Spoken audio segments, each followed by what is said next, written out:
सबको जय श्री कृष्ण, जय श्री कृष्ण, जय सिया राम। जय सिया राम। आज ये कोई अतिशयोक्ति वाली बात नहीं है। आप लोग कथा सुन रहे हैं, आज की तारीख में बहुत कठिन है। कलयुग चरम पर नहीं आया है, पर चरम की राह पर है। हर दिन कलयुग बढ़ रहा है, हर दिन कलयुग अपने माया के पैर पसार रहा है, लेकिन फिर भी इतनी भयावह स्थिति में भक्ति अभी घट नहीं रही, लोगों में बढ़ रही है। हमारे वृंदावन में भी आजकल बाढ़ आई हुई है, खूब पानी बढ़ गया है जमुना जी का। सब जगह ही ऐसा हो रहा है, नर्मदा जी का भी बड़ा है, गंगा जी का भी बड़ा है, यमुना जी का भी बड़ा है। पंजाब, चंडीगढ़, पंजाब, हिमाचल आदि क्षेत्रों में तो बहुत ज़्यादा बाढ़ की स्थिति है। भगवान सब मंगल करें। पर वृंदावन में इतनी बाढ़ आ गई, फिर भी लोग बाग उस बाढ़ का आनंद ही ले रहे हैं। जिन जिन लोगों के घर डूब गए हैं ना, वे सब लोग नाच रहे हैं। क्यों नाच रहे हैं? बोले कि यमुना जी हमारे घर पधारी है। किसी के अतिथि आता है, किसी के अतिथि आता है, किसी के रिश्तेदार आते हैं, किसी के नातेदार आते हैं। हमारे घर तो साक्षात रसरानी पटरानी श्री यमुना जी आई, नाच रहे हैं, उत्सव मना रहे हैं वृंदावन में फ्लड का लोग। कितनी भयावह परिस्थिति है इस वक्त संसार की। हर दिन कलयुग हमको ग्रसित कर रहा है, लेकिन फिर भी हम कैसे भी छुप छुपा करके भजन कर ले रहे हैं, कथा सुन ले रहे हैं। हम भाग्यशाली। मेरा चिंतन यही सब चलता रहता है। नजर घुमा के देखिएगा पंडाल में, आज से 3-4 साल 5 साल पहले की कथाओं में वृद्धों की संख्या ज्यादा होती थी, आजकल युवाओं की संख्या ज्यादा है, और ये अच्छा संकेत है। आगामी 50 साल तो सब ठीक ही रहने वाला है। मैं तो एक बात कह देता हूं कथा में कि हम लोग बहुत सही समय पर जन्म ले रहे हैं, हम बहुत सही समय पर निपट लेंगे संसार से। हमारे बाद का समय बहुत खतरनाक होने वाला है, और हमारे बाद नहीं, लेकिन मैं इस बात को बहुत प्रमाणित रूप से कह रहा हूं, अगर हमारी उम्र 80 से ऊपर चली गई तो ये दुर्भाग्य होगा हमारा, क्योंकि 80 के बाद जो हम संसार देखेंगे वो बहुत खतरनाक होगा। इसलिए ठाकुर जी कृपा करें, जितनी भी आयु हो वो ऐसी कथा करते हुए निकल जाए, आपकी भी सुनते हुए निकल जाए। माया तो अपना काम करेगी। ये माया हमारा परिवार है, कलयुग हमारे परिवार है। और परिवार नहीं है, बताऊं कौन है कलयुग, कौन है? ध्यान से सुनो। हम लोग रेंट पे रह रहे हैं। किसके यहाँ? कलयुग के यहाँ। कलयुग के जैसे रेंट पे रहते हैं ना लोग, किसी के घर पे किराए पे रहते हैं, तो किराएदार जो होता है ना, उसके बनाए नियम पालन करने पड़ते हैं। किराएदार कह देता रात में 10 बजे के बाद आओगे तो गेट नहीं खुलेगा। किराएदार कह देता जोर जोर से ऊपर उछलना नहीं, अगर छत में जबरा भी धमक आई तो देख लेना, मैं इतना तुमसे जुर्माना ले लूंगा। किराएदार कहता है कहीं भी कील नहीं ठोकनी है। किराएदार कहता है मेरे घर में मांस मच्छी आदि ये सब नहीं बनता है, आपके यहाँ भी नहीं बनना चाहिए। किराएदार कहता है ऐसा नहीं गाना, ऐसा नहीं, सब कुछ होता है। किराएदार अपने नियम बनाते हैं। पर हमारा कलयुग किराएदार बहुत विचित्र है।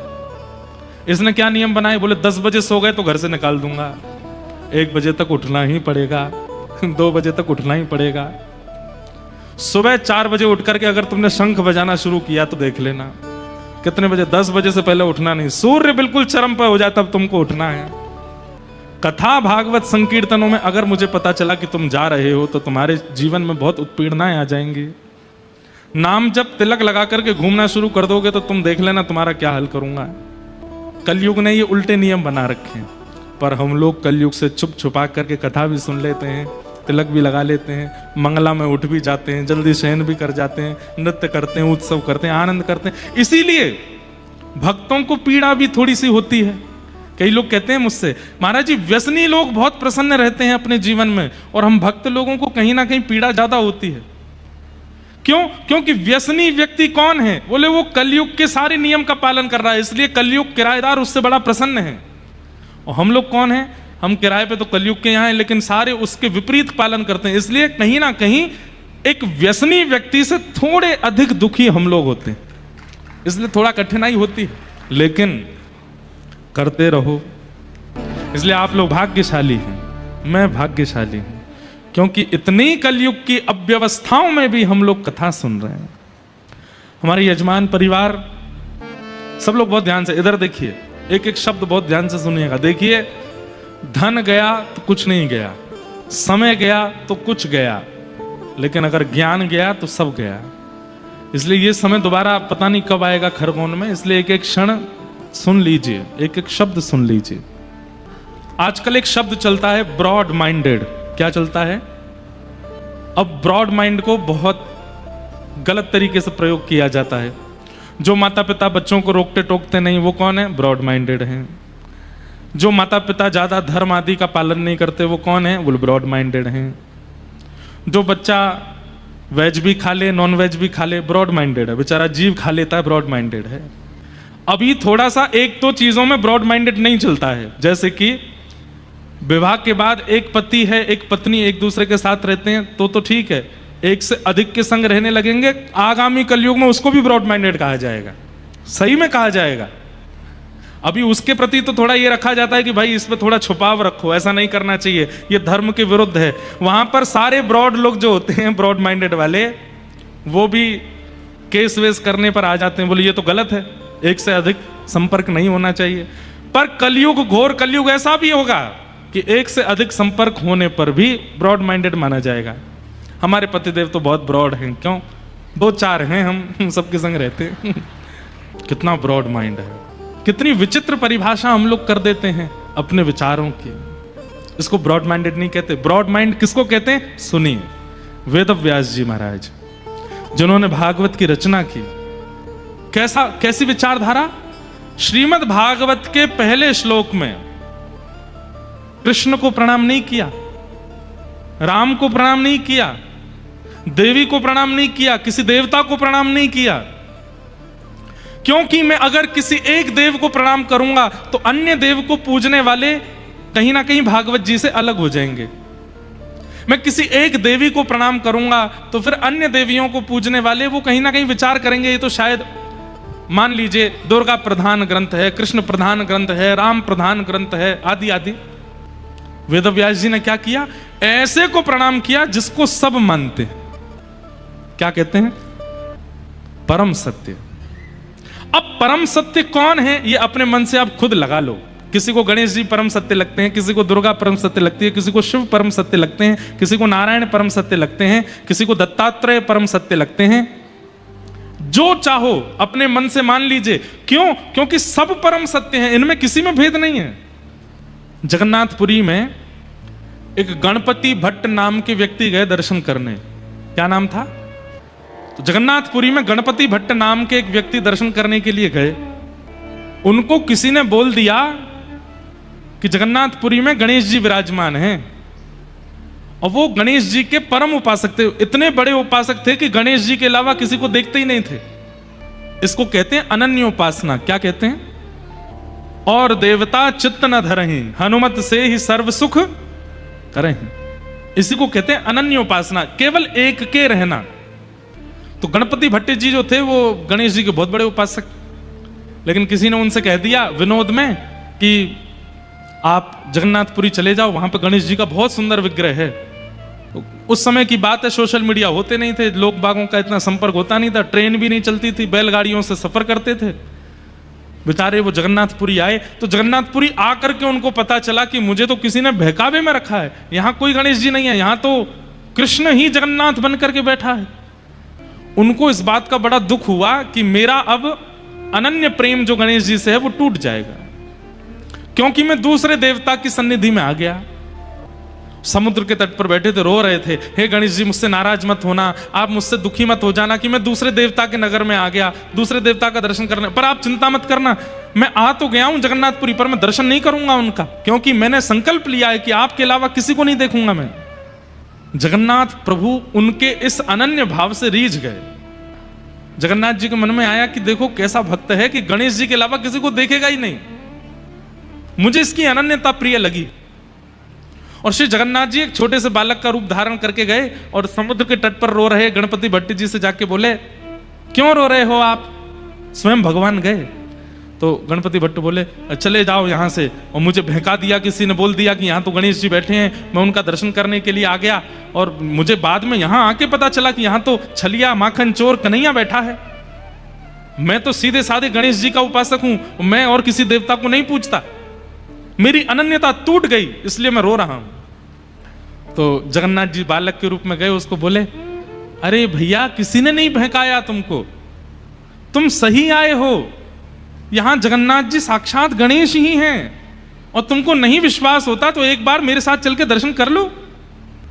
नहीं नहीं, मैं दर्शन तो बिल्कुल नहीं करूंगा। क्यों? नगर में आके मेरी अनन्यता टूट गई, दर्शन कर लूंगा तो और अनन्यता टूट जाएगी, बिल्कुल नहीं जाऊंगा मैं। तो जगन्नाथ जी बोले, भैया देखो, तुम अनन्य हो ना, गणेश जी के अनन्य भक्त हो? बोले हाँ। तो गणेश जी के सामने आने पर अगर तुम उनका दर्शन नहीं करोगे तो भी तो अनन्यता टूट जाएगी ना। मैं तुम्हें वचन देके कह रहा हूं कि जगन्नाथ जी गणेश जी हैं, और अगर तुम उनका दर्शन करने नहीं जाओगे तो भी तो तुम्हारी अनन्यता टूट जाएगी। अब तो गणपति भट्ट बोले, आपने तो मुझे अब दुविधा में डाल दिया, अब मैं क्या करूं? तो बालक बोला, एक काम करो, तुम आंख पे पट्टी बांध के चलो और जा करके उनका स्पर्श करके देख लेना। अगर लंबोदर, लंबा पेट अनुभव हो, लंबी सूंड अनुभव हो, लंबी कान हाथ में स्पर्श करने पर आ जाएं, पट्टी खोल के दर्शन कर लेना। सूंड, कान और उदर ये तो गणेश जी का ही है ना, ये और किसी का तो होगा नहीं। गणपति भट्ट बोले, बात तो ठीक है आपकी। अच्छा, प्राचीन हमने भी संभवतः 2008 या 9 की बात होगी और पुरानी बात होगी, उस काल में जगन्नाथ जी के भीतर गर्भगृह तक जाने की अनुमति तब भी थी।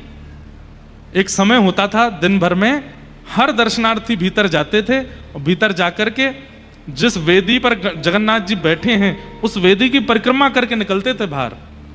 और उससे भी पुराने समय में, मतलब 1950 1960 के समय में लोगों को भीतर जाकर के जगन्नाथ जी को हृदय से लगाने का अधिकार भी था, स्पर्श करने का अधिकार था। वो तो फिर बाद में मुगल आक्रांता और कई हमारे हिंदू समाज के ही कई लोगों ने मंदिरों को अशुद्ध करना शुरू कर दिया। अपने भीतर जबरदस्ती मांस आदि लेके जाते और मंदिर में जाके फेंक देते थे अशुद्ध करने के लिए। इसलिए फिर आचार्यों ने अपरस की सेवा कर दी, बंद कर दिया, कोई और अंदर नहीं आएगा, केवल पुजारी जी जाएंगे। नहीं तो पहले सारे मंदिरों में सबको अधिकार था ठाकुर जी के सामने जाकर के स्पर्श करने का। इसलिए पुराने मंदिरों में आप देखेंगे आज भी दक्षिण में कई मंदिरों में मुख्य द्वार पर जल की व्यवस्था होती, सब लोग हाथ धोते हैं, पैर धोते हैं, अपने सिर पर छींटा मारते हैं, तब भीतर जाते हैं। क्यों? प्राचीन काल में सब बाहर से ही शुद्ध होके जाते, फिर ठाकुर जी का स्पर्श करते थे। बाद में फिर बंद हो गया। तो गणपति भट्ट आंखों पर पट्टी बांध करके पहुंच गए जगन्नाथ जी के पास। जैसे ही पहुंचे, ब्रह्म वेदी पर जगन्नाथ जी विशाल स्वरूप विराजमान हैं, भी ऊपर चढ़ करके सबसे पहले तो पेट पकड़ा, तो लंबोदर, बड़ा पेट है तो गणेश जी। एक बार सूंड और देख लूं, थोड़ा हाथ ऊपर करके नाक पर रखा तो लंबी सूंड भी हाथ में आ गई। ठाकुर जी जैसे हाथी किसी के ऊपर अपनी सूंड रख के ऐसे गुदगुदाता है, ऐसे ही ठाकुर जी उसको गुदगुदाने लगे। और खुश हो गया, बोले ये तो गणेश जी हैं। एक बार और देख लूं, कानों पर हाथ रखा तो लंबे लंबे कान। उसको विश्वास हो गया कि ये तो मेरे गणेश जी हैं। तुरंत जैसे ही उसने पट्टी हटाई, सूंड भी गायब हो गई, कान भी गायब हो गए, तो जगन्नाथ जी हैं। ना सूंड है ना कान है, कुछ नहीं है, जगन्नाथ जी खड़े हैं। अब जगन्नाथ जी को देख करके वो तो घबरा गया, बोले अरे राम राम राम राम राम, अभी तो सूंड थी, कहां चली गई?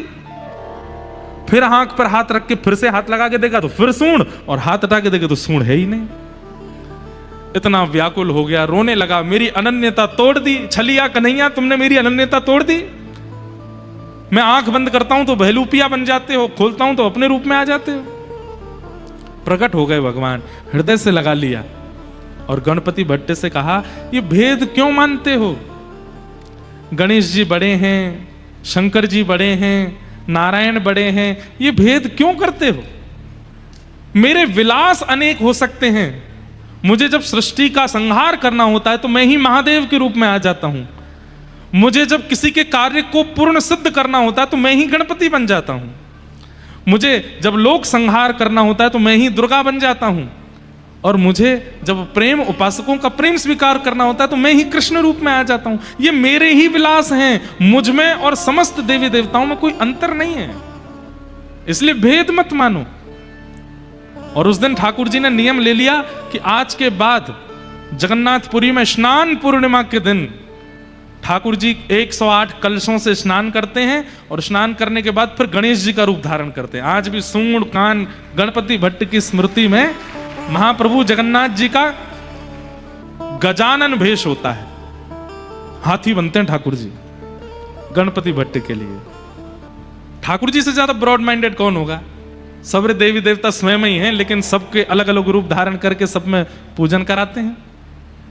वेदव्यास जी महाराज ने विचार किया, मैं किसी अन्य एक देव का अगर स्मरण करूंगा तो हम लोगों की विचारधारा में आएगा कि भागवत में सबसे पहले श्लोक में इस देवता की वंदना है, इसका मतलब ये देवता सबसे बड़े हैं, और हम बाकियों में भेद दृष्टि रखने लगेंगे। और दूसरी बात, जो अन्य देवी देवताओं के उपासक हैं वे लोग सोचेंगे कि ये तो कृष्ण का ग्रंथ है, हमको क्यों सुनना है, ये तो राम जी का ग्रंथ है, हमको क्यों सुनना है। और मैं तो कहूं, हिंदू सनातनी धर्मावलंबी नहीं है, अन्य धर्म पंथों के भी अगर हैं तो वे लोग तो विचार करेंगे ये तो सनातनी धर्मों का है, हम लोग क्यों जाएं?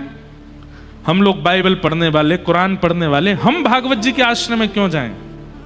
इसलिए वेदव्यास जी ने विचार किया कि मैं ऐसी वंदना करूं कि जिसको सब पूजते हैं और सबका पूजनीय सत्य है। कुरान पढ़ने वाले भी सत्य को मानते हैं, बाइबल पढ़ने वाले भी सत्य को मानते हैं, बौद्ध धर्मावलंबी भी सत्य को मानते हैं, और हिंदू वैदिक सनातन धर्मी भी सत्य को मानते। और कहां तक कहूं, जो किसी धर्म को नहीं मानते उनको क्या बोलते हैं? जो किसी धर्म को नहीं मानते उनको क्या बोलते हैं? क्या बोलते हैं? नास्तिक। अंग्रेजी में क्या बोलते हैं? हाँ, एथिस्ट, नास्तिक, एथिस्ट। जो नास्तिक है वो भी सत्य को मानता है। जो किसी देवता को पूजता नहीं है, जो किसी धर्म का पालन नहीं करता, वो भी सत्य का वंदन करता है। इसका मतलब नास्तिक भी चाहे तो कथा सुन सकते हैं, धर्मावलंबी चाहे तो कथा सुन सकते हैं, हमारे मुस्लिम भाई चाहे तो वो भी कथा सुन सकते हैं, हमारे ईसाई चाहे तो वो भी कथा सुन सकते हैं, क्योंकि श्रीमद् भागवत सबके लिए है, ये किसी एक धर्म व्यक्ति के लिए नहीं है। इतना ब्रॉड माइंड किसी का नहीं है, बुरा नहीं मानिएगा। कुरान में या बाइबल में जो उनके धर्म का पालन नहीं करते हैं उन लोगों को देखना भी पाप बताया गया है। अन्य धर्म पंथों में जो उनके धर्म पंथ का पालन नहीं करता, ऐसे व्यक्ति से मिलना देखना भी कहीं ना कहीं उसको पाप बताया गया। पर हमारे वेदव्यास जी महाराज को देखो, जो भी सत्य को पूजता है पूरे विश्व में वो सब इसके अधिकारी हैं, वो सब आकर के इनका वंदन कर सकते हैं। ये भागवत जी। अरे कहां तक कहें, सत्य को जानवर भी मानते हैं, सत्य को जानवर भी स्वीकार करते हैं। आप कहेंगे कैसे? रात्रि होती है तो कई जानवर सो भी जाते हैं, और दिन होता है तो कई पक्षी चहकने लग जाते हैं। क्यों? वे भी दिन को स्वीकार करते हैं, रात्रि को स्वीकार करते हैं, भोजन को स्वीकार करते हैं, वंशवर्धन को स्वीकार करते हैं। ये सब सत्य है। इसे कहते हैं ब्रॉड माइंड, जहां सबका अधिकार है, जहां सबको आना चाहिए। कोई प्रचार का विषय नहीं है, पर अभी हमने दीक्षा देना प्रारंभ किया 2 महीना पहले, और दीक्षा कोई हम अपना शिष्य नहीं बनाते हैं, अपनी परंपरा में उस व्यक्ति को अपनी परंपरा का पालन करना सिखाते हैं। कि रामानुजाचार्य जी, यामुनाचार्य जी, सटकोप स्वामी जी, इस परंपरा में जो आचार्यों की प्रणाली है उस प्रणाली से तुम चल करके तुम भी भगवत प्राप्ति करो। हिंदुओं ने तो ली है दीक्षा, मुस्लिमों ने भी दीक्षा ली, और हमें कैसे पता चला? वैसे तो इतने सारे लोगों ने ली, अभी तो हम नहीं दे रहे, बहुत सोच समझ के धीमे धीमे दे रहे हैं, समय भी बहुत लगता है। पर हमारी परंपरा में ये होता है कि 5 संस्कार होते हैं, उनमें एक संस्कार होता है नामकरण संस्कार। तो व्यक्ति का जो वास्तविक नाम है वो पूछा जाता है, फिर उसको एक वैष्णव नाम दिया जाता है। जैसे मान लीजिए आपका नाम रमेश है, तो हम आपका नाम फिर कुछ और रखेंगे, जैसे हमने रख दिया रंगनाथ रामानुजदास, ये अब आपका वैष्णव नाम हो गया।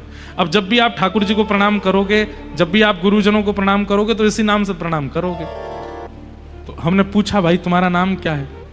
तो उसने नाम बताया अपना, पता नहीं क्या, मैं तो नाम भूल ही गया असली नाम क्या था, पर नाम कोई मुस्लिम थे। सुन करके मैं आश्चर्यचकित, मैंने भैया भावना तो शुद्ध है ना तुम्हारी? तो उसने कहा, महाराज जी मुझे पूरा गीत गोविंद मंगल गीत याद है, और आप कथा प्रारंभ करते समय जो मंगलाचरण बोलते हैं, श्रीमते रामानुजाय से लेकर के जय जय श्री राधा रमण जय जय नवल किशोर, कथा में प्रारंभ में जो हम 4-5 श्लोकों का मंगलाचरण करते, पूरा श्लोक याद है मुझे, गीत गोविंद पूरा याद है मुझे, गोपी गीत पूरा याद है। मैं नित्य 4 बजे उठ करके रोज मंगला करने के लिए जाता हूं। महाराज जी जन्म भले ही मेरा ऐसे परंपरा में हुआ, लेकिन वास्तविकता में माई मेरे श्याम लगो संग डोले, ठाकुर जी ने मेरा चित्त पकड़ लिया है और दिन रात मुझे उन्हीं का चिंतन होता रहता है। हमारे घर में कई लोग हमारे पंथ के पालन करते हैं, लेकिन मेरा चित्त वृत्ति तो ठाकुर, मेरी रसोई भी अलग है, मेरे बर्तन भी अलग है, मेरा भोजन पानी भी अलग है और मेरे दिनचर्या भी अलग है। फिर उसने दिखाया, मैंने छोटी सी शिखा भी रखी है और उद्देश्य क्या है? बोले केवल श्याम सुंदर को प्राप्त करना है और कोई उद्देश्य नहीं है। जैसे रसखान को मिल गए, जैसे ताज बेगम को मिल गए, जैसे काले खां को मिल गए, जैसे ताज खान को मिल गए, ऐसे मुझे भी मिल जाए, बस ये प्रार्थना। फिर हमने उसको दीक्षा दी, उसका नाम रख दिया गिरधर प्रियदास। क्या नाम रखा? गिरधर प्रियदास। एक बहन ने भी ली, उनका नाम था, अब नाम उनका भी याद नहीं, मुमताज टाइप कुछ नाम था। एक और बहन ने ली ऐसे।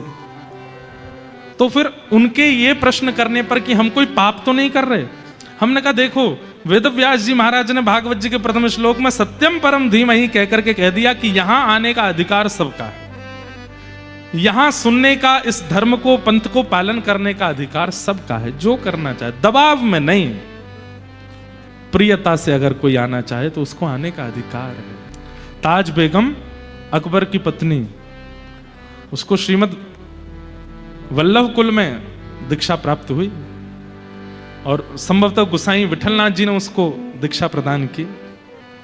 ऐसे अनेक हमारे यहां हुए हैं आचार्य चरण, जिन्होंने अन्य पंथों के लोगों को भी दीक्षा देकर के भगवत अनुरागी बना दिया।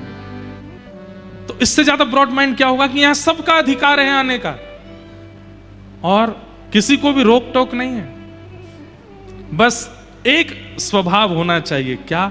चित्त में उनके प्रति प्रेम।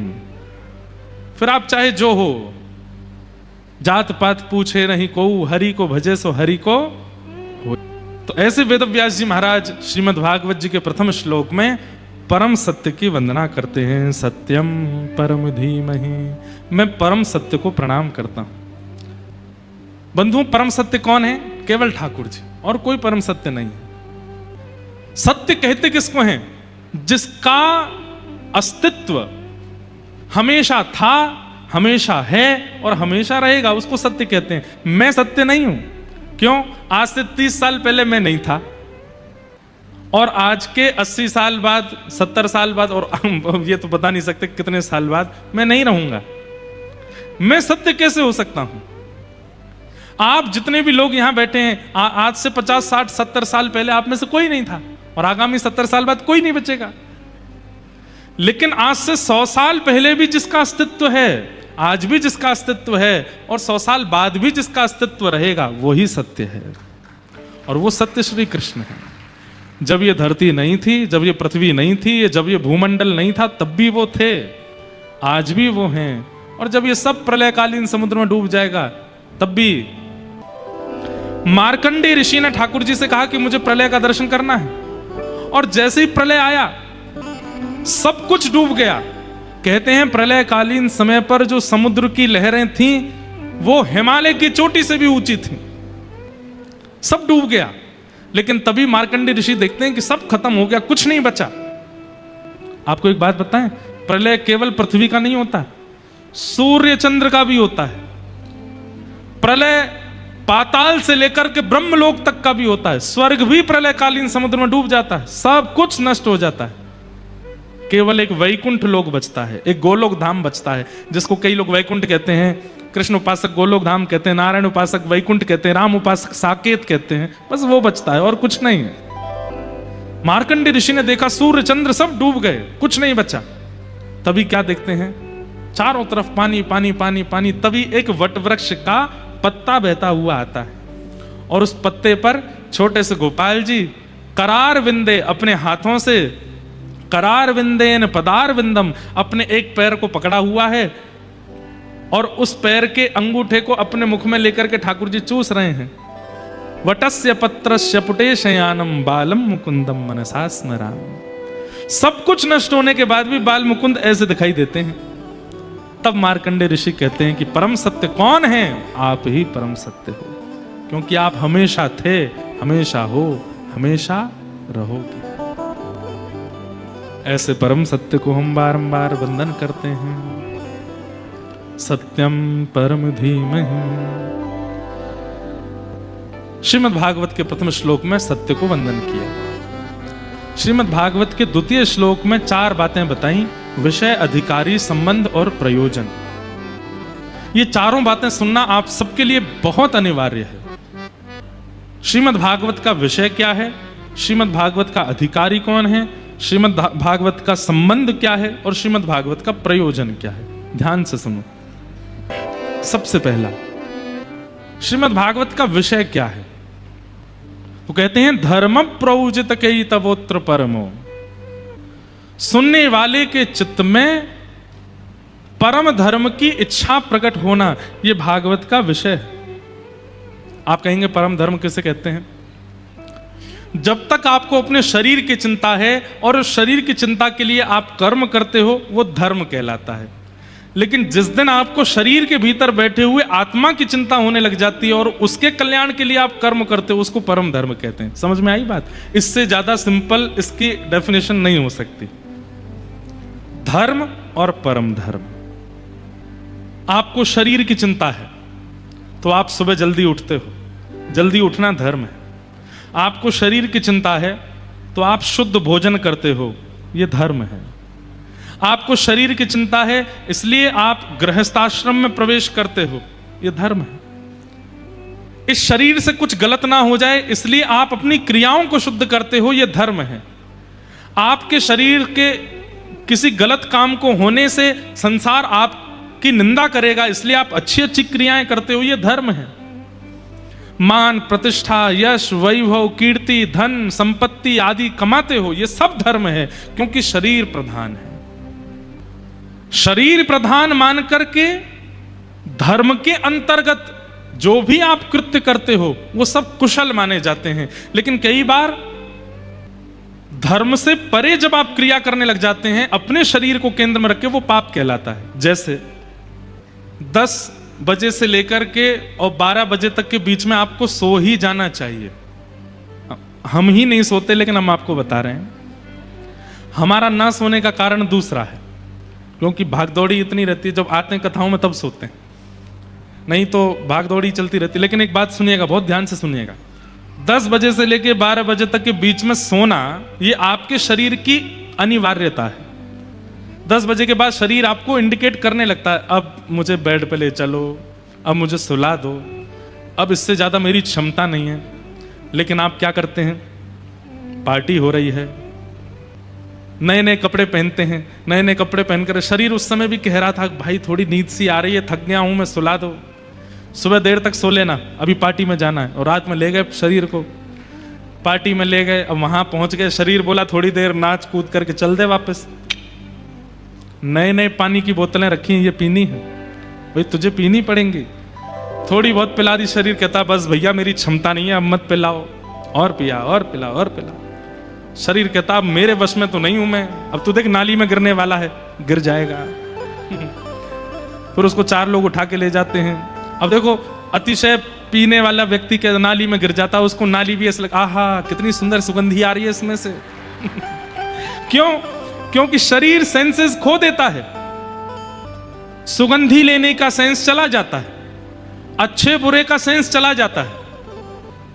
जिसके सामने सत्य नहीं बोलना था उसके सामने बोलने लग जाता है व्यक्ति, और जिसके सामने असत्य बोलना नहीं था उसके सामने असत्य बोलने लग जाता है व्यक्ति। कई बार तो माताजी ही पत्नी लगने लग जाती हैं, पिताजी मित्र लगने लग जाते हैं, उन्हीं से गलत व्यवहार। क्यों? शरीर वो नहीं चाहता था, आपने जबरदस्ती उससे करवाया। मतलब एक दायरे में रह करके जब आप शरीर को प्रधान मान करके कर्म करते हैं तो वो धर्म कहलाता है, और फिर उस दायरे से निकल करके जब आप कर्म करने लगते हैं वो अधर्म कहलाने लगता है, वो पाप कहलाने लगता है। तो शरीर को केंद्र मान करके जब आप क्रिया करते हैं वो धर्म है। लेकिन एक दिन आता है आपकी चिंता होती है, मैंने शरीर को तो व्यवस्थित किया लेकिन मेरे भीतर जो विराजमान अंतरात्मा है, वो चित्त वृत्ति है, उसके कल्याण के लिए मैं क्या करूं, उसका कल्याण कैसे हो। और उसकी कल्याण की भावना जिस दिन से प्रारंभ हो जाती है तब उसको परम धर्म कहते हैं, वो परम धर्म कहलाता है। स्वामी विवेकानंद वो धार्मिक नहीं थे, वो परम धार्मिक थे। क्यों? अच्छा, एक परिभाषा और सुनो। धार्मिक व्यक्ति जो होता है वो केवल अपने कल्याण तक रहता है, पर परम धर्मावलंबी व्यक्ति जो होता है वो अपना तो कल्याण करता ही है, अपने साथ साथ समूह का भी कल्याण कर देता है। वो परम धर्म कहलाता है। समझ में आई बात? परम धर्म की दो परिभाषाएं मान लीजिएगा। पहली परिभाषा अपने चित्तवृत्ति का कल्याण, और परम धर्म की दूसरी परिभाषा अपने साथ साथ अनेकों का कल्याण। ये दो भावनाएं जिसके चित्त में प्रकट हो जाएं वो परम धर्मावलंबी है, और ये दो भावनाएं प्रकट करवाना ये भागवत जी का विषय है। समझ में आई बात? नहीं, ताली कोई प्रमाण थोड़ी है इस बात का कि समझ में आ गई बात। कई लोग तो ऐसे हैं वो नीचे देखते रहते हैं, पता चली बगल वाले ताली, हाँ हाँ, और सब ने ताली बजाई तो हम भी बजा दें। सप्ताह पूर्ण होने के बाद में आपके चित्त में ये दो भावनाएं अगर प्रकट नहीं होती हैं तो आपने कथा नहीं सुनी है, आपने समय का व्यय किया, आपने धन का व्यय किया, आपने परिस्थिति का व्यय किया, आपने कथा का व्यय किया, लेकिन आपने वो प्राप्त नहीं किया जो व्यय करने पर प्राप्त होना चाहिए।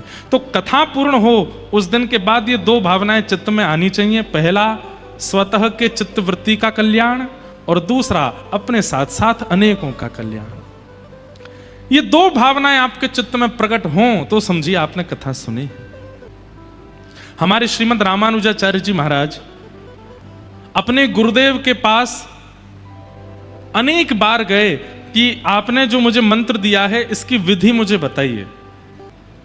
उनके आचार्य चरण ने जब विधि बताई तो विधि बताने से पहले बोला कि इस मंत्र को सबके सामने मत बोलिएगा। सब जगह परंपरा है कि गुरु मंत्र का उच्चारण सब जगह नहीं करना चाहिए, गुरु मंत्र सबको नहीं बताना चाहिए। तो आचार्य चरण ने रामानुजाचार्य जी से कहा मैं विधि तो बता रहा हूं लेकिन किसी के सामने बोलना नहीं। तो ठीक है। अब जैसे विधि बताई, रामानुजाचार्य जी ने जैसे विधि सुनी और जैसे ही नाम जप करने के लिए बैठे, जैसे ही मंत्र जाप किया, अष्टाक्षर मंत्र का जाप करते ही शंख चक्र गदा पद्मधारी ठाकुर जी प्रकट हो गए।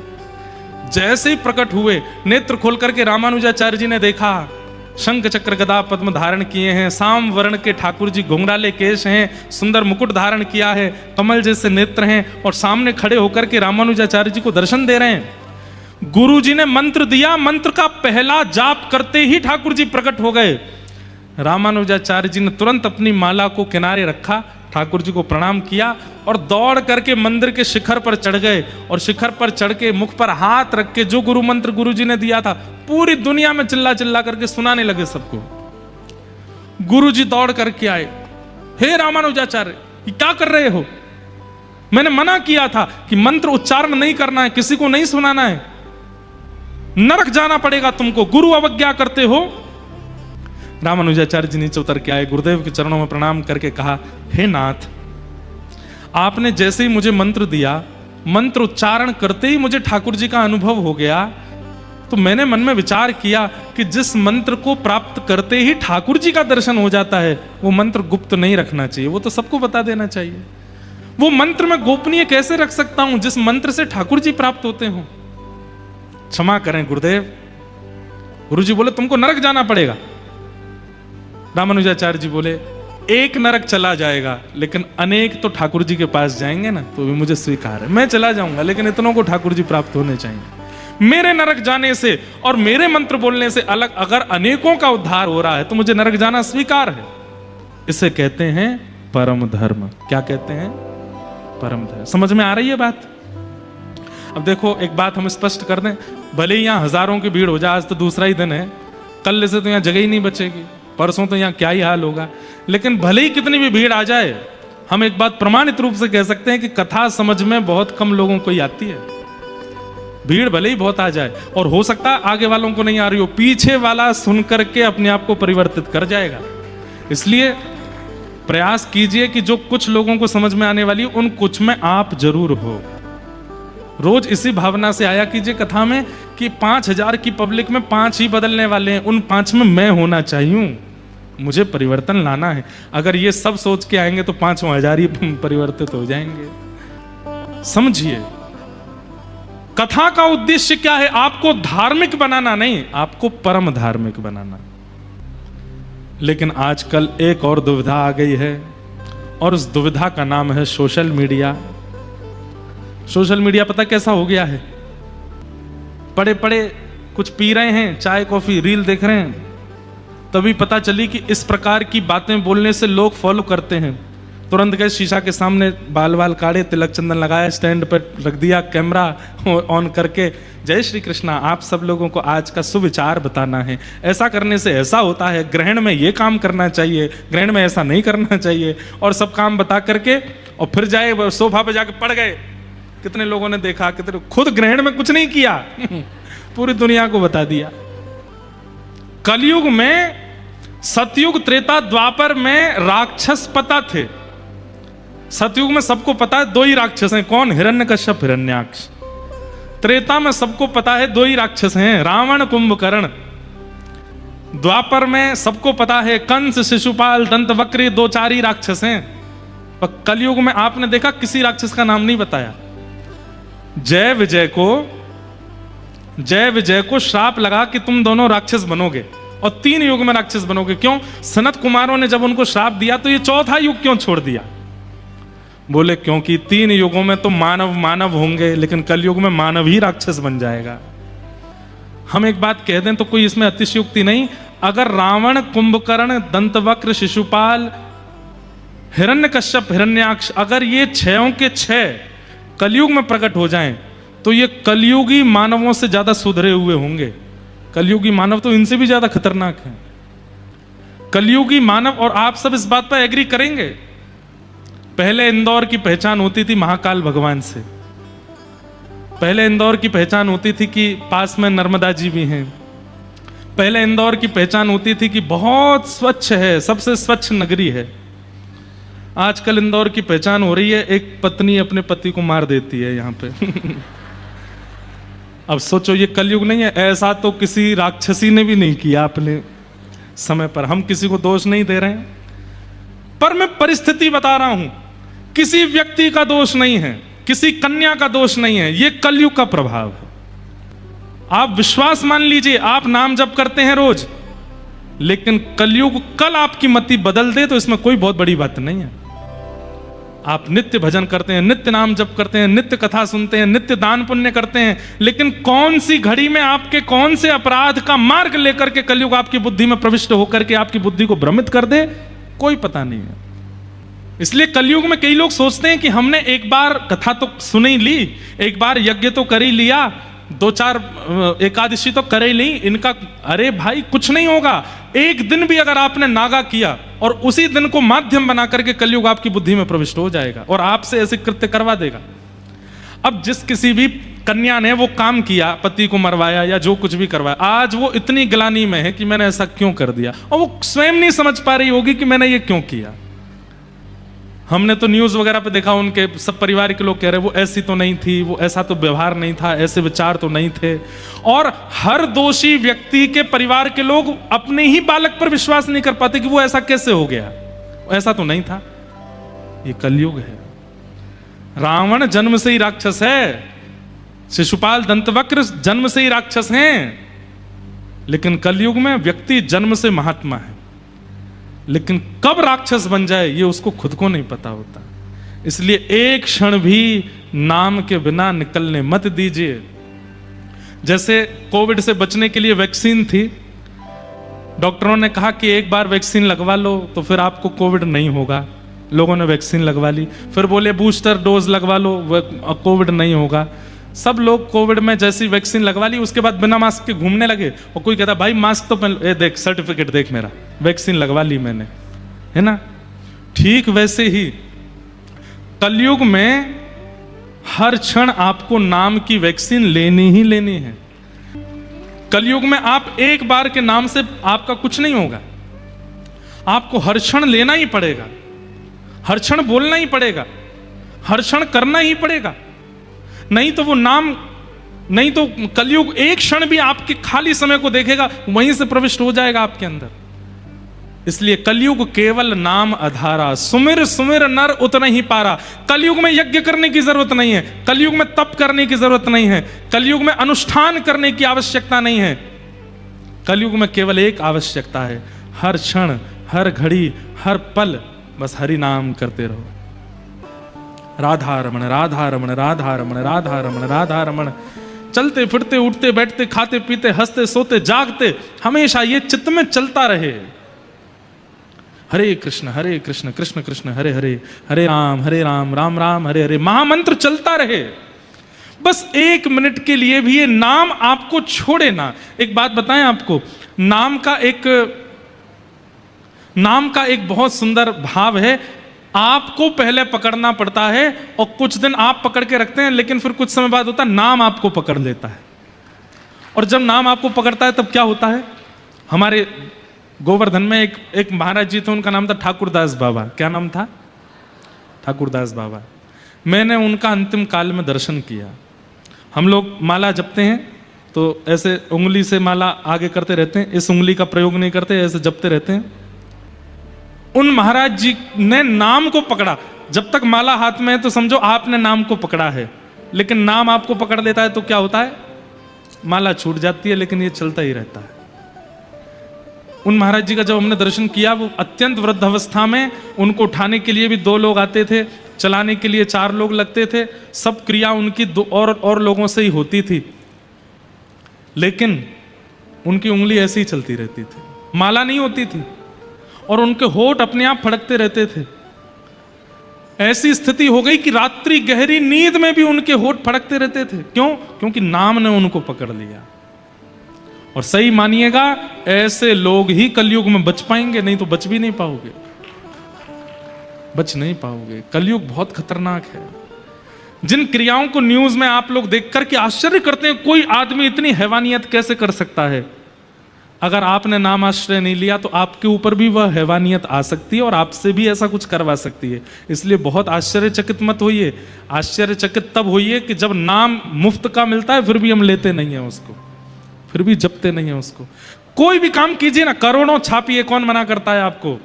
करोड़ों का टर्नओवर कीजिए, बड़ा बड़ा बिजनेस कीजिए, खूब पैसा कमाइए, खूब धन धान्य, लेकिन नाम आश्रित रहिए, नाम का त्याग मत कीजिए। कलयुग बहुत खतरनाक है। हमारी बात समझ लीजिए, मान लीजिए। ये कलयुग कहीं आपसे कोई घटनाक्रम ना करवा दे, उसके लिए नाम मत छोड़िए। मैं तो नाम गुण गाऊंगो राधा रमणा, मैं तो नाम गुण गाऊंगो राधा। हमारे वृंदावन में देखिए, नजर घुमाओगे तो दीवारों पे लिखा होगा श्री राधा, व्यक्ति के पास जाओगे तो मुख से निकलेगा श्री राधा। हरिवंशियों के पास जाओगे तो कहेंगे राधा वल्लभ श्री हरिवंश, हरिदासियों के पास जाओगे तो कहेंगे कुंज बिहारी श्री हरिदास, रामानंदियों के पास जाओगे तो कहेंगे बोलो भाई सीताराम, रामानुजियों के पास जाओगे तो कहेंगे जय श्रीमन नारायण, गौड़िया वैष्णव परंपरा वालों के पास जाओगे तो वे कहेंगे हरे कृष्ण। सबके मुख पर नाम बैठा है, और ये नाम बस निरंतर आपके, कुछ करना नहीं है, बस नाम चलते रहना चाहिए मन में। आप पढ़ाई करो, काम करो, कुछ भी करो, नाम चलता रहे। और नाम का एक स्वभाव बताएं आपको, ऐसा हो ही नहीं सकता कि आपको कंसंट्रेशन की आवश्यकता है। कई लोग कहें कि महाराज जी पढ़ाई कैसे करेंगे अगर नाम जपेंगे तो? गोस्वामी तुलसीदास जी महाराज कहते हैं, भाव कुभाव अनख आलसहु, नाम जपत मंगल दिश दशहु। नाम चल रहा है मन में, स्टार्टिंग में आपको कंसंट्रेट होना पड़ेगा, लेकिन उसके बाद क्या होगा, वो जैसे हार्ट बीट चलती है, जैसे श्वास चलती है, जैसे कोई क्लिक जैसी चलती है, ऐसे मन में नाम चलता रहेगा। उसके साथ साथ आप सब काम कर सकते हो, बल्कि काम बिगड़ेंगे नहीं, काम और सुंदर हो जाएंगे। प्रसाद बनाओगे उसमें मधुरता आ जाएगी, कोई काम करने के लिए घर से बाहर निकलोगे काम सफल हो जाएगा, किसी व्यक्ति से मिलोगे वो पॉजिटिव हो जाएगा। नाम जापक व्यक्ति का एक स्वरूप होता है कि वो जहां जाता है पूरा ऑरा उसका हो जाता है, क्योंकि उसके रोम रोम से नाम प्रकट होना प्रारंभ हो जाता है। इसलिए भैया नाम आश्रित हो जाओ। कलयुग बहुत खतरनाक है, कलयुग बहुत विचित्र है, कहीं वो घटना हमसे ना करा दे। कितनी बार मैंने देखा कि मेरी कथा सुनने वाले श्रोता औरों की कथा सुनने वाले श्रोता भी कथाएं सुनते थे, लेकिन वो भी ऐसा कृत्य कर बैठे कि हमें ही विश्वास नहीं हुआ, ये तो भाई कथा सुनते थे, ये कैसे बदल गए?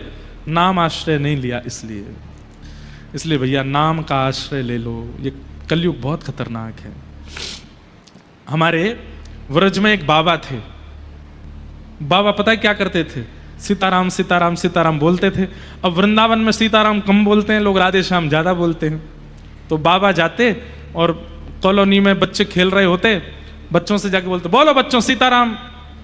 बच्चे बोल देते सीताराम, लेकिन बच्चे थोड़े ऊधमी तो हैं, ब्रज के तो कुछ ज्यादा ही ऊधमी होते हैं।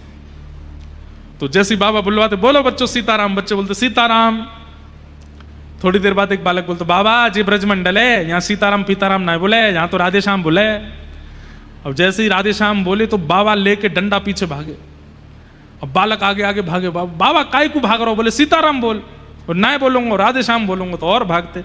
अब एक बच्चे के पीछे बाबा भागे तो बाकी बच्चे बोले बाबा हम भी राधे श्याम बोलेंगे। तो जो जो राधे श्याम बोले बाबा सबके पीछे भागते। अब तो बच्चों को ये बढ़िया तरीका मिल गया मन लगाने का। छत पे खड़े हो जाते, जैसे बाबा बाबा राधे श्याम, बाबा नीचे से कंकड़ उठा के फेंकता, अब मत बोलियो, बोले राधे श्याम। सीताराम बोल सीताराम, राधे श्याम। वो बाबा प्रसिद्ध हो गए ब्रजमंडल में, राम बोला बाबा, सबसे राम बुलवाते थे। अब लोग बाग उनको छेड़ते थे, जिस गली मोहल्ला में निकल जाए सब बोलते बाबा राधे श्याम। तो उसी के पीछे पड़ जाते, द्वार पे खड़े हो जाते, जब तक सीताराम नहीं बोलेगा नहीं जाऊंगा। भीतर से सब लोग बोलते बाबा हम तो राधे श्याम ही बोलेंगे। बोले तुम बोलते रहो राधे श्याम, जब सीताराम बोलोगे तभी जाऊंगा। उनके इस कृत्य के पीछे एक खेल था जिसको कोई समझ नहीं पाया। एक बार एक महात्मा ने पूछा, बोले बाबा ये क्या करते हो आप? राधे श्याम सीताराम में भेद क्यों मानते हो? ऐसा सुनते ही उनके आंखों में आंसू आ गए। बोले भेद नहीं मानता तो मेरे राधे श्याम बोलने से चिढ़ जाने पर इन लोगों को और चिढ़ाने में मजा आता है, तो ये और राधे श्याम बोलते हैं, कम से कम इनका भजन तो बनता है, उतनी देर इनका नाम तो बोलता है। मैं सीताराम बुलवाने के लिए इनके द्वार पर बैठ जाता हूं, लेकिन ये राधे श्याम बोलते रहते हैं। मुख से दिखाता हूं कि मुझे गुस्सा आ रहा है, ताकि मेरी चिड़न देख के ये और चिढ़ाएं, और चिढ़ाने के चक्कर में और राधे श्याम बोलें।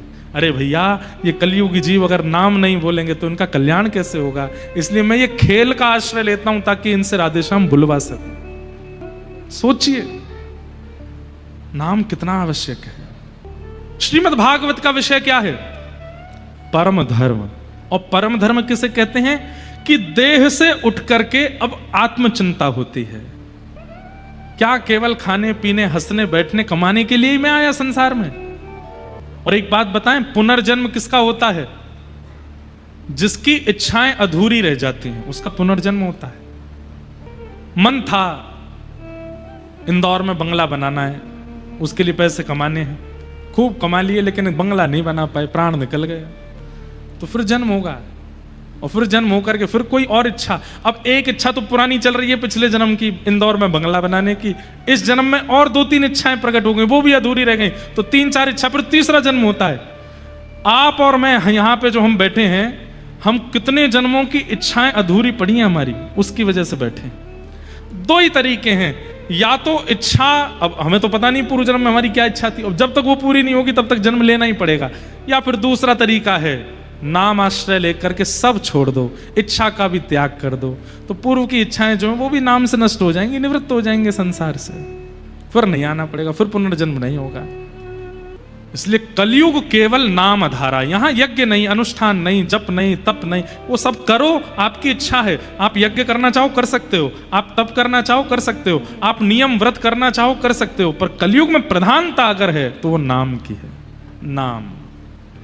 और उस नाम प्रताप से ही आत्म कल्याण किया जा सकता है। आप अपनी जॉब कीजिए, कर्म कीजिए, बिजनेस कीजिए, दुकान चलाइए, व्यापार करिए, खेती करिए, सब करो, उससे धर्म करो, लेकिन हर क्रिया को करते करते नाम आश्रय करो, नाम जपते रहो, उससे आत्म कल्याण करके परम धर्म भी करो।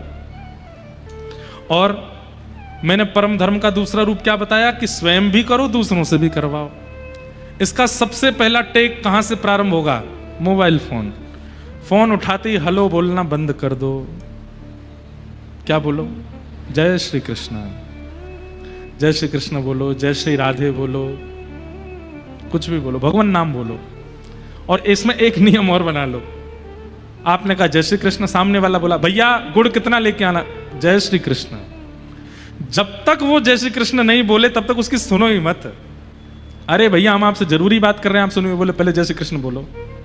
जब वो जय श्री कृष्ण बोलते तब अपनी बात आई, यहीं से ही शुरू करो। मान लो हलो की आदत लग भी गई है तो हलो बोलते ही जय श्री कृष्ण बोलो, बिना नाम के। अपनी हर क्रिया में नाम प्रधान रखिए। कल हमने एक नियम बताया था, किसी को भी बुलाओ तो राधे श्याम सीताराम हरे कृष्ण कहकर के बुलाओ। आज हमने दूसरा नियम बताया, किसी भी फोन पे बात करो नाम से ही प्रारंभ करो। दूसरी बात, छींक आती है, खांसी होती है, उबासी आती है, गिर जाते हैं या कुछ होता है, जैसे घर में मान लो बर्तन गिरा जोर से, तो जोर से बर्तन गिरता है तो हम घबरा जाते हैं। घबराने पर हमारे मुख से कुछ निकलता है, कोई जोर की चीख निकलती, कुछ भी निकलता है नहीं, नाम निकलना चाहिए। गिरो तब भी नाम निकलना चाहिए, छींक आवे तब भी नाम आना चाहिए, खांसी हो तब भी नाम आना चाहिए। कोई अच्छी बात सुनो तब भी नाम बोलना चाहिए, और कोई अशुभ किसी के बारे में सुनो तो भी नाम बोलना चाहिए, हर स्थिति में नाम। बच्चे आकर के बोले माँ मैं फर्स्ट आया, अरे वाह वाह वाह, राधा रमण राधा रमण राधा हरि शरणम श्री कृष्ण शरणम मम, ठाकुर जी कृपा। बच्चा कहते माँ मैं फेल हो गया, राधा रमण राधा, ठाकुर जी कृपा। दारी के इधर आ पड़ता नहीं है नाम से ही करो सब प्रारंभ। बच्चा भी पिटते पिटते बोले माँ राधा रमण हरे कृष्णा, लग रही है मैया धीरे। नाम आपकी हर स्थिति में आ जाएगा, उस दिन ये कलयुग हाथ पे हाथ धरे बैठा रह जाएगा, आपका कुछ नहीं बिगाड़ पाएगा। नाम आश्रित हो जाइए, और वह नाम आश्रय ही आत्म कल्याण है, जो कि भागवत का विषय है, यानी कि परम धर्म। भागवत का विषय क्या है? परम धर्म। और परम धर्म क्या है? आत्मा का कल्याण, चित्त का कल्याण। अब दूसरा आता है भागवत का अधिकारी कौन है। यह बात तो बंधुओं आप सबको सुननी चाहिए। वैष्णव धर्म पर, भक्ति पथ पर, भागवत पथ पर चलने का अधिकार किसका है? वैसे तो कोई भी आ सकता है, आपने अभी हमने ही कहा कथा में कि बहुत ब्रॉड माइंड है, यहां पे तो जो आना चाहे आ सकता है, लेकिन एक व्यक्ति का निषेध है भक्ति के पथ पर। भागवत की कथा में भक्ति के पथ पर भगवान से मिलने में एक व्यक्ति का निषेध है। कौन? निर्मत सराणाम सताम, जिसके चित्त में मात्सर्य है। मात्सर्य मतलब ईर्ष्या। अब आप देखेंगे कामी व्यक्ति को निषेध नहीं बताया, क्रोधी व्यक्ति को निषेध नहीं बताया, भोगी व्यक्ति को निषेध नहीं बताया, लोभी व्यक्ति को भी निषेध नहीं बताया। निषेध किसका बताया? ईर्ष्यालु व्यक्ति का। हमारे यहां कह दिया गया है कि कामी व्यक्ति महापापी, क्रोधी व्यक्ति महापापी, आदि आदि सब महापापी। पर सबसे बड़ा महापापी कौन? जो दूर से दूसरे की उपलब्धियों से पीड़ित होता है, वो महापापी है। और बुरा नहीं मानिएगा, आज की तारीख में व्यक्ति अपने दुख से कम दुखी है, दूसरे के सुख से ज्यादा दुखी है, और ऐसे लोगों की संख्या सबसे ज्यादा है। और मैं एक बात भी कह दूं बिना संकोच के, उन संख्याओं में मैं और आप भी आते हैं। हम भी कई बार दूसरे की उपलब्धि सुन करके कहीं ना कहीं विचलित हो जाते हैं। ये उसे प्राप्त कैसे हो गया, ये उसके साथ कैसे हो गया, ये उसका अधिकारी तो नहीं था। और भैया एक बात हमारी बहुत ध्यान से सुन लीजिएगा, ईर्ष्या चित्त में आना इस बात का प्रमाण है कि ठाकुर जी के प्रियों में आपका नाम नहीं है। ईर्ष्या यदि चित्त में प्रकट होती है, ईर्ष्यालुता अगर आपके चित्त में है, सब लोग इधर देखो, ध्यान से सुनो भैया कथा। ईर्ष्यालुता इस बात का प्रमाण है कि ठाकुर जी के प्रियों की जो लिस्ट है उसमें आपका नाम नहीं है।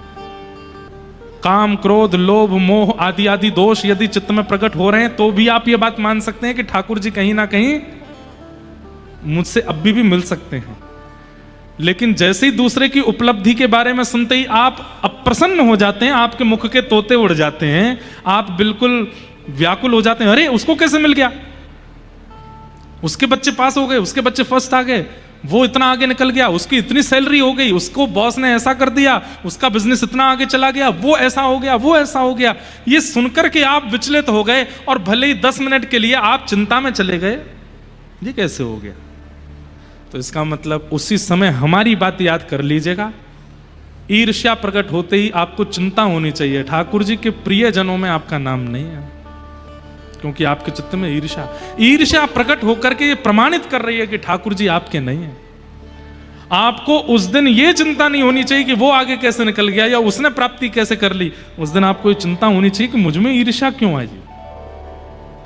अब इस ईर्ष्या को नष्ट मुझे करना है। अरे भले ही दुनिया के लोग कितने भी श्रेष्ठ हो जाएं, मुझे ईर्ष्या नहीं होनी चाहिए।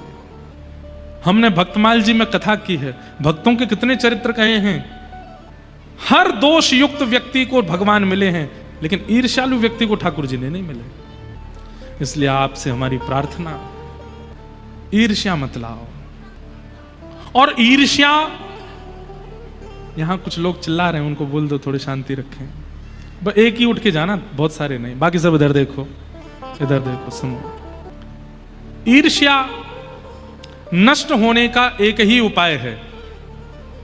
चैतन्य महाप्रभु कहते हैं, तृणादपि सुनीचेन, अपने आप को तृण के समान मानो। मैं कुछ हूं, ये भावना चित्त में आएगी तो साथ में ईर्ष्या भी लेकर के आएगी, आपको पता नहीं चलेगा, बाद में वो प्रकट होती है। मैं कुछ हूं, ये भावना आपके चित्त में आई, मैं सुंदर हूं, मैं अच्छा गा लेता हूं, मैं अच्छा बोल लेता हूं, मैं पहन करके बहुत बढ़िया लगता हूं, या मैं बहुत इतने करोड़ का मालिक हूं, इतनी संपत्ति मेरी है, किसी भी रूप में मैं कुछ हूं, ये भावना चित्त में आती है तो उसके साथ में ईर्ष्या भी आती है। वो ईर्ष्या उस समय प्रकट नहीं होती, जब आपसे श्रेष्ठ कोई आपको दिखाई देता है तब वो ईर्ष्या प्रकट होकर आपको संकेत करती है। इसलिए ईर्ष्या को नष्ट करने का एक ही उपाय है, क्या? मैं कुछ नहीं हूं, ये भाव रखो। सब कुछ प्राप्त होने के बाद भी दृष्टि नीची रहे। श्रीनाथ जी दृष्टि नीची क्यों रखते हैं? श्रीनाथ जी आंखें नीची क्यों करते हैं? उसके पीछे कई उदाहरण दिए गए हैं। पुष्टि मार्ग में कहा जाता है कि ठाकुर जी नीची दृष्टि करके इसलिए खड़े हैं कि ठाकुर जी संकेत कर रहे हैं, मैं सबको नहीं देखता, जो मेरी शरण में है उन्हीं को देखता हूं। पहला संकेत, पहला संकेत। दूसरा संकेत रस पक्ष में चला जाता है, हमारे वृंदावन की रस भावना में चला जाता है, क्योंकि जब ठाकुर जी ने गिरिराज जी उठाए तो सन्मुख श्री जी खड़ी हैं, बिल्कुल सामने किशोरी जी खड़ी हैं, तो ठाकुर जी उनको देख रहे हैं। और तीसरा पक्ष जो मुझे लगता है कि ठाकुर जी संकेत कर रहे हैं, तैने मेरे ज्ञान की कॉपी तो कर ली। बंधुओं, संसार में ज्ञान का संचार कहां से हुआ? श्री कृष्ण से हुआ। वैसे लोग इनको चोर बोलते हैं कि ये माखन चोर हैं, वास्तव में देखें तो पूरा विश्व चोर है और सबने चोरी करी इनसे है। कैसे? पति को कैसा व्यवहार करना चाहिए ये किसने सिखाया? श्री कृष्ण ने सिखाया। पति का पतित्व कृष्ण से सीखा जाता है। पुत्र कैसा होना चाहिए ये श्री कृष्ण से सीखा जाता है। प्रेमी कैसा होना चाहिए ये श्री कृष्ण से सीखा जाता है। ज्ञानी कैसा होता है ये श्री कृष्ण से सीखा जाता है। योद्धा कैसा होता है ये कृष्ण से सीखा जाता है। अरे कहां तक कहें, ड्रेसिंग सेंस कैसा होता है ये श्री कृष्ण से सीखा जाता है। श्रृंगार कैसा होता है ये श्री कृष्ण से सीखा जाता है। गाया कैसे जाता है, नाचा कैसे जाता है ये कृष्ण से सीखा जाता है। और शत्रुता कैसे की जाती है ये भी श्री कृष्ण से सीखा जाता है। पूरा विश्व गीता का आश्रय लेता है। योद्धा को युद्ध कैसा, बिजनेसमैन को बिजनेस कैसा, पढ़ाई पढ़ने वालों को, विद्यार्थियों की पढ़ाई कैसी, कुंवारों का जीवन कैसा, ब्याह ठ्यायों का जीवन कैसा, वृद्धों का जीवन कैसा, बालकों का जीवन कैसा, सब कहां से सीखते हैं? इनसे सीखते हैं। तब ठाकुर जी कहते हैं तूने सब नकल मेरी कर ली, अब एक नकल और कर। बोले क्या? नीची दृष्टि करके ठाकुर जी मानो संकेत कर रहे हैं, झुक के रहो, थोड़े नीचे रहो, ज्यादा चौड़े बनकर के मत रहो कि तुम कुछ हो, तुम कुछ नहीं हो। और एक बात बता, अभी बाढ़ आई है पूरी दुनिया में। बाढ़ में आपने 1-2 वीडियो देखे होंगे, 100-100 साल पुराने बड़े बड़े वृक्ष जब यमुना जी गंगा जी अपने उफान पर आई तो उन वृक्षों को ले गई। लेकिन आप देखेंगे जब बाढ़ चली जाएगी छोटे छोटे घास वहीं के वहीं होंगे, उनका कुछ नहीं बिगड़ा होगा। क्यों? जितने चौड़े बड़े पुराने तने हुए खड़े थे सब गए बाढ़ में, लेकिन जो छोटे छोटे झुके रहे, ज्यादा से ज्यादा इतना होगा घास सीधी की जगह ऐसी हो गई होगी, लेकिन उखड़ के नहीं गई होगी। कितना भी तेज तूफान आ जाए, कितनी भी तेज बाढ़ आ जाए, कितनी भी तेज सुनामी आ जाए, छोटे का कुछ नहीं बिगड़ता, बिगड़ता बड़े का ही है। इसलिए भले ही धन में वृद्धि हो जाए, सुंदरता में वृद्धि हो जाए, वैभव में वृद्धि हो जाए, यश कीर्ति ऐश्वर्य में वृद्धि हो जाए, लेकिन चित्त से सदैव तृण के समान रहिए। आपके चित्त में कभी ईर्ष्या नहीं आएगी। ईर्ष्या उसी को होती है, दो लोगों को ईर्ष्या होती है, बहुत ध्यान से सुनिएगा। दो लोगों को ईर्ष्या होती है, एक जो बहुत कुछ बन गए हैं और एक जो बहुत मेहनत करने के बाद भी कुछ नहीं बन पाए। इन दोनों में ईर्ष्या रहती है। लेकिन हमें कैसा होना है? बहुत कुछ करने के बाद, बन जाने के बाद भी तृण के समान रहना है, और बहुत कुछ करने के बाद भी कुछ ना बन पाने पर भी यही रखना है। ठाकुर जी चाह रहे हैं कि तू छोटा ही रहे, ठाकुर जी चाह रहे हैं भैया तू नेक ही रहे, ज्यादा बढ़े मत आगे, कोई बात नहीं, छोटा कह रहे हैं तो छोटा ही रह लूंगा। ईर्ष्या से बचिए। नाम आश्रय कथा काम को नष्ट कर देगी, क्रोध को नष्ट कर देगी, लेकिन ईर्ष्या का नष्ट तो आपको स्वयं करना पड़ेगा, और उसके लिए स्वयं को तृण के समान मानना पड़ेगा। हम सब लोगों ने स्कूल में, आप सब जितने भी लोग यहां बैठे हैं, जो स्कूल गया है, हो ही नहीं सकता कि अपनी 8वीं 9वीं कक्षा में यह श्लोक आपको स्कूल में ना पढ़ाया गया हो। 9th के बाद हिंदी संस्कृत में चॉइस होती है, पर 9वीं से पहले 7वीं 8वीं में तो संस्कृत पढ़ाई ही जाती है हर बच्चे को। कॉन्वेंट स्कूल में भी पढ़ते हैं, अब की पता नहीं। और वहां एक श्लोक सबको पढ़ाया जाता है, नमन्ति फलिनो वृक्षा नमन्ति गुणिनो जना शुष्क काष्ठानि मूर्खाश्च न नमन्ति कदाचन। फलित वृक्ष झुकता है, जैसे फलित वृक्ष होता है उसका स्वभाव झुकने का होता है, ऐसे गुणी व्यक्ति का स्वभाव भी झुकने का होता है।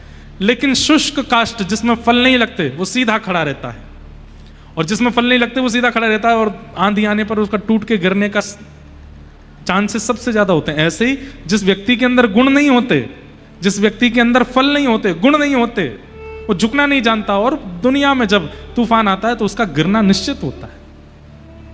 इसलिए झुक के रहिए, छोटे रहिए, ईर्ष्या कभी नहीं आएगी चित्त में। और ऐसे को ही भक्ति पथ का, धर्म पथ का, भागवत पथ का, वैष्णव पथ पर चलने का अधिकार है। और सीधी बात कह दें तो हरि प्रियों की जो लिस्ट है ना ठाकुर जी के पास, जिनसे ठाकुर जी प्रेम करते हैं, उस लिस्ट में अपना नाम चढ़ाने का आपको अधिकार मिल जाएगा। ठाकुर जी के प्रिय बन जाओगे। निर्मत सराणाम सताम। विषय सुना, अधिकारी सुना। अब तीसरी बात, श्रीमद् भागवत हमारा किससे संबंध कराती है और कैसा संबंध कराती है? वैद्यम वास्तव मत्र वस्तु शिवदम। कथा ठाकुर जी से संबंध कराती है। और कैसा संबंध? कल्याणकारी। एक बात तो निश्चित है बंधुओं, अगर आप भक्ति पथिक बन गए हो तो आपके लिए भगवान भगवान तक नहीं रहेंगे, भगवान आपके कुछ हो जाएंगे। या तो उनमें पुत्र की भावना, या तो भाई की भावना, या मित्र की भावना, या गुरु की भावना, ये भावना तो प्रकट होगी। वो ईश्वर से थोड़े उठ जाएंगे ऊपर, और ईश्वर से उठ के कुछ अपने लगने लगेंगे। हमारे पुराने पुराने भक्तों की तो कथाएं आप खूब सुनते हो। नए नए भक्तों में भी आजकल 10, 15, 20 सालों में भी ऐसे ऐसे भक्त हुए हैं जिन्होंने ठाकुर जी संबंध माया और ठाकुर जी ने उसको निभाया। हमारे अयोध्या में एक संत हुए, संत श्री गोपालाचार्य जी महाराज। पुराने सत्संगी उनका नाम जानते हैं। जो पुराने सत्संगी होंगे, बहुत सत्संग जिन्होंने किया होगा, वे उनका नाम जानते होंगे, संत श्री गोपालाचार्य जी महाराज। हमने तो उनका दर्शन नहीं किया, पर अयोध्या के संतों से उनके बारे में सुना है। वो अपने गोपाल जी को लाल जी बोलते थे। उनके राम जी रहते थे साथ में छोटे से, और राम जी को लाल जी बोलते थे, और लाल जी की तरह ही भावना रखते थे। सुंदर सुंदर लीलाएं अपने आप चिंतन करते थे, अपने आप लीलाओं का चिंतन करते थे। और उन्होंने एक बार क्या किया,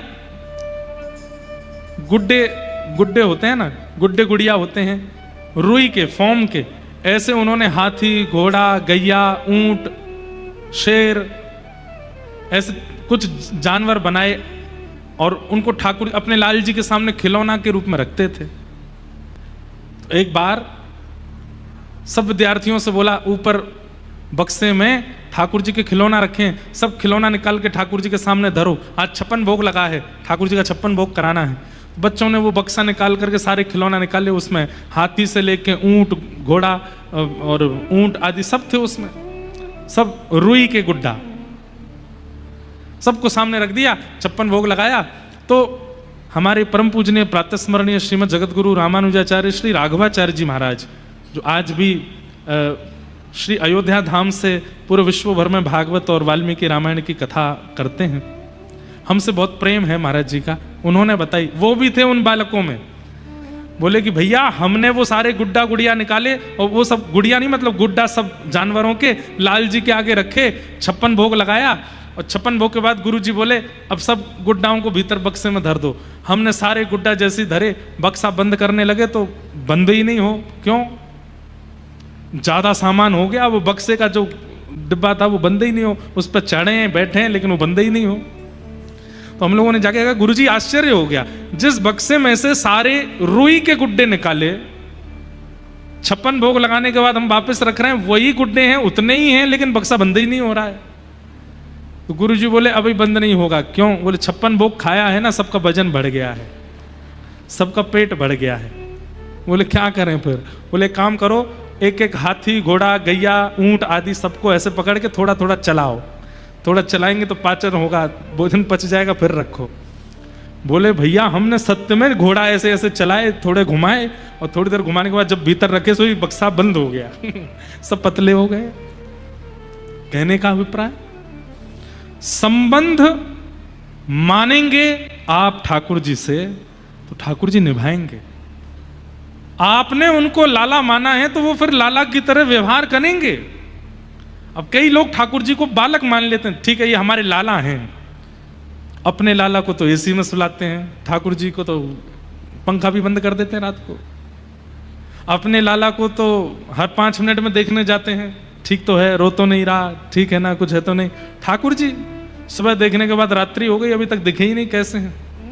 एक बात मानिएगा हमारी, संबंध बनाना बहुत सरल होता है, निभाना बहुत मुश्किल होता है। निभाने की ताकत हो तो ही बनाइएगा, क्योंकि संसार में संबंध बनाने के बाद नहीं निभाते हैं तो चलता है। लोग सोचते हैं बड़ा आदमी हो गया अब क्यों निभाएगा, लेकिन ये नहीं सोचेंगे बड़ा आदमी, ये कहेंगे अच्छा बड़ा आदमी बन गया, तुझे अभी दिखाता हूं कितना बड़ा आदमी है तू, मुझसे बड़ा आदमी है क्या? अगर ठाकुर जी से संबंध बनाया है तो निभाने की जिम्मेवारी रखिएगा, क्योंकि अगर आपने संबंध बना के नहीं निभाया तो ठाकुर जी रूठ जाते हैं, और ठाकुर जी अगर रूठ गए, दुनिया को मनाना बहुत सरल है, उनको रुझाना बहुत मुश्किल है। बहुत सरलता से आजकल माताएं, बहनें, भाई लोग बहुत जल्दी संबंध बना लेते हैं। ठाकुर जी तो हमारे लाला हैं, ठाकुर जी तो हमारे भाई हैं, हम तो उनको हर महीने राखी, हर रक्षाबंधन पर राखी पहनाते हैं। आपने बना तो लिया भाई, लेकिन भाई जितना निभाते हो, आपने बना तो लिया लाला, लाला जितना निभाते हो निभाना पड़ेगा। प्रसंग आता है, गोसाई श्री विठलनाथ जी, श्रीमद वल्लभाचार्य जी महाराज के सुपुत्र गोसाई श्री विठलनाथ जी ठाकुर जी को अपना लाला मानते थे। लाला ठाकुर जी को मानते थे तो उनके नाते से अब जितने भी लाला के संबंधी हैं वो सब आपके संबंधी हो गए। ठाकुर जी अगर आपके लाला हैं तो किशोरी जी आपकी कौन है? किशोरी जी आपकी बहू हैं। ठाकुर जी लाला हैं तो मधुमंगल, श्रीदामा ये सब कौन है? ये भी आपके लाला हैं। ठाकुर जी आपके लाला हैं तो रुक्मणी जी कौन है? रुक्मणी जी आपकी बहू हैं। वो भावना आपको रखनी पड़ेगी। अब हमसे लोग पता नहीं क्या क्या बोल देते हैं, कई लोग हमको गुरु जी बोलते हैं, कई लोग हमको महाराज जी बोलते हैं। एक कथा में एक व्यक्ति हमको जीजा जी बोल रहा था, मैंने कि जीजा क्यों बोली भैया तेने? बोले मैं किशोरी जी को अपनी बहन मानता हूं तो ठाकुर जी उनके घरवारे हैं, और ठाकुर जी के आप सखा हो तो ठाकुर जी हमारे जीजा जी हो, जीजा जी के सखा भी है जीजा जी, इसलिए जीजा जी। अभी एक नया सुनो, एक व्यक्ति अभी हमको नाथ द्वार में मिला। अभी मैं नाथ द्वारा गया था यहाँ आने से एक दिन पहले, तो निकल रहा था, तो जो लोग पहचानते जाते कुछ बोलते रहते, तो एक बालक बोला, नाना जी रुको। मैंने कहा अरे कौन सा देवता आए हो मेरो, नाना जी। नाना जी का मतलब क्या हुआ, मेरी बेटी का बेटा। मैंने सुन गाड़ी रोको, गाड़ी, इधर आओ भाई। मैं तेने मुझे नाना जी कैसे बोलो? बोले मेरी माता जी आपको अपना पिता मानती हैं। जब से वो आपकी कथा सुनी है तो वो कहती हैं कि इन्होंने ही मुझे सब कुछ सिखाया, इनकी कथा सुन के ही मैं जीवन क्या है वो जान पाई हूँ। और सब कुछ बताने वाला, जीवन में राह दिखाने वाला या तो गुरु होता है या पिता होता है। अब मेरी माता जी ऑलरेडी दीक्षा पहले ले चुकी हैं, तो गुरु तो उनके हैं, लेकिन आप भी उनको सिखाते हो, इसलिए वो आपको पिता मानती हैं। और वो आपको पिता मानती हैं तो मेरे तो आप नाना जी हुए ना। मैंने कहा जय हो भाई, तेरे धन्य भाग। मैंने कहा सुन अब एक बात और सुन जा। बोले क्या? मैंने अब ठाकुर जी भी तुम्हारे नाना जी हैं, नाना जी के सखा भी नाना जी हुए। तो अब जब जब ठाकुर जी को प्रणाम करो तो यही कहना नाना जी की जय हो। वृंदावन जाओ तो यही कहना कहां जा रहे हैं, वो नाना जी से मिलने जा रहे हैं। संबंध बनाना बहुत सरल होता है, और आजकल तो एक ट्रेंड बना है संबंध बनाना।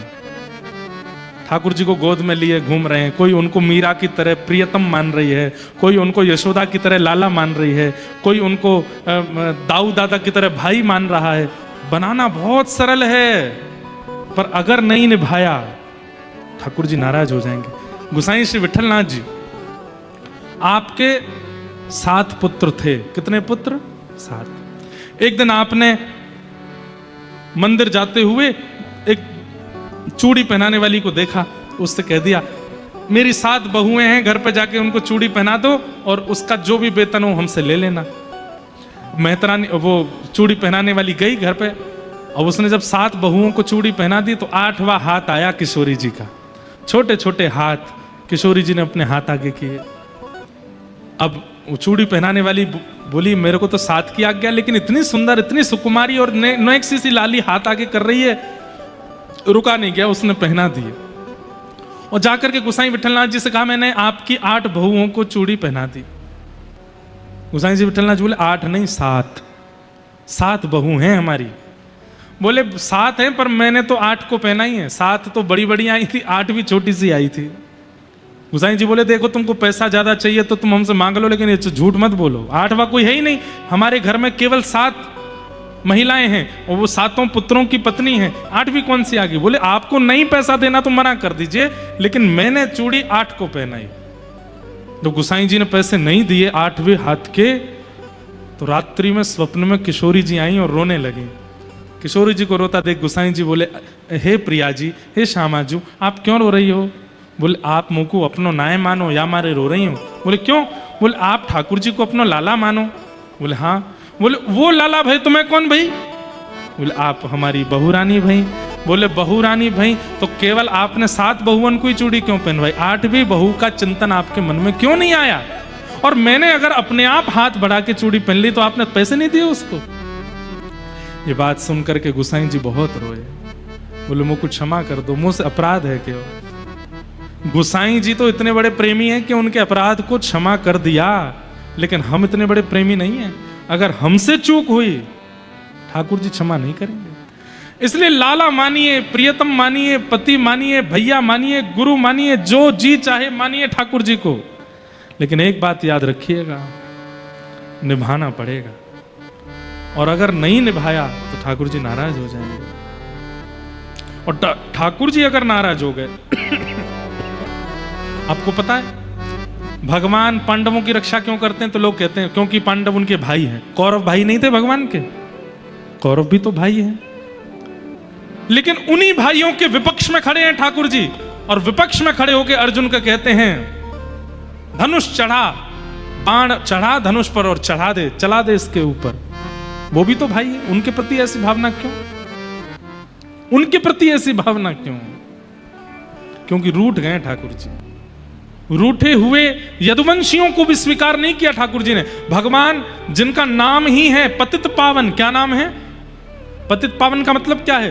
क्या चाहे जितना बड़ा ब्राह्मण आपको श्राप दे दे, उस श्राप को दूर करने की सामर्थ्य ठाकुर जी में है। उस श्राप को दूर करने की सामर्थ्य ठाकुर जी में है। क्या भगवान यदुवंशियों पर लगे हुए श्राप को मिटा नहीं सकते थे? यदुवंशियों को श्राप लगा कि आपस में लड़ झगड़ के पूरा यदुवंश खत्म हो जाएगा। भगवान चाहते तो उन यदुवंशियों को भी श्राप मुक्त कर सकते थे, लेकिन क्यों नहीं किया? क्योंकि रूठ गए यदुवंशियों से। क्यों रूठ गए? भगवान अपने बच्चों को समझाते हैं कि मेरे संतान होते हुए भी, मेरी परिवारीजन होते हुए भी सत्संग मत छोड़ा कीजिए, नित्य सत्संग किया करो। तब भी वो सत्संग नहीं करते थे, इसलिए रूठ गए थे ठाकुर जी। ठाकुर जी अगर राजी हैं तो दुनिया का कोई बाल बांका नहीं कर सकता। और ठाकुर जी अगर रूठ गए तो नहाते नहाते आपके बाथरूम में साबुन भी आ जाएगा, पैर के नीचे फिसल के रिपट के प्राण निकल जाएंगे आपके। ठाकुर जी अगर रूठे हैं तो मृत्यु के लिए साबुन भी काफी है, और ठाकुर जी अगर रूठे नहीं है तो बड़ी तोप से भी गोला फेंक दिया जाएगा आपके ऊपर, तो भी कुछ नहीं हो पाएगा। इसलिए संबंध बना लीजिए ठाकुर जी से, उसमें कोई बड़ी बात नहीं है, पर निभाया कीजिए, निभाना आवश्यक है।